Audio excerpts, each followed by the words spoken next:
অযোধ্যার রাম মন্দির নির্মাণের জন্য সংগৃহীত তহবিলের ব্যবহার নিয়ে নতুন করে বিতর্ক দানা বাঁধল বিজেপি নেতা ও প্রাক্তন সাংসদ ব্রিজভূষণ শরণ সিংহের এক মন্তব্যকে ঘিরে। তিনি দাবি করেছেন, এই তহবিল সংক্রান্ত এমন কিছু তথ্য তার জানা আছে যা প্রকাশ করলে তিনি বিপদে পড়তে পারেন।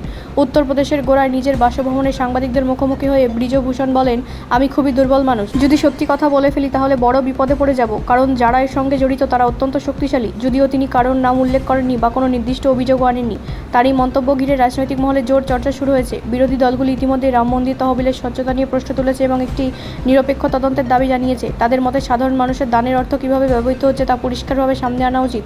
অন্যদিকে শাসক বিজেপি এই মন্তব্যকে গুরুত্ব দিতে নারাজ। দলের পক্ষ থেকে জানানো হয়েছে, রাম মন্দির ট্রাস্ট সম্পূর্ণ স্বচ্ছতার সঙ্গেই কাজ করছে এবং এই ধরনের অভিযোগ রাজনৈতিক উদ্দেশ্য প্রণোদিত। বিশ্লেষকদের মতে ব্রিজভূষণের এই অস্পষ্ট কিন্তু তাৎপর্যপূর্ণ মন্তব্য রাম মন্দিরের তহবিল নিয়ে চলা বিতর্ককে আরও উস্কে দিতে পারে। যদিও এখনও পর্যন্ত কোনো সরকারি তদন্তের ঘোষণা হয়নি, তবুও বিষয়টি আগামী দিনে আরও বড় রাজনৈতিক ইস্যু হয়ে উঠতে পারে। এখন দেখার ব্রিজভূষণ শরণ সিংহ ভবিষ্যতে তার দাবি অনুযায়ী সত্যি কোনো তথ্য প্রকাশ করেন কিনা। তার মন্তব্য ইতিমধ্যেই বহু প্রশ্নের জন্ম দিয়েছে, যার উত্তর জানতে আগ্রহী সাধারণ মানুষ থেকে শুরু করে রাজনৈতিক মহল সকলেই। ব্যুরো রিপোর্ট, রাষ্ট্রীয় প্রসার বাংলা।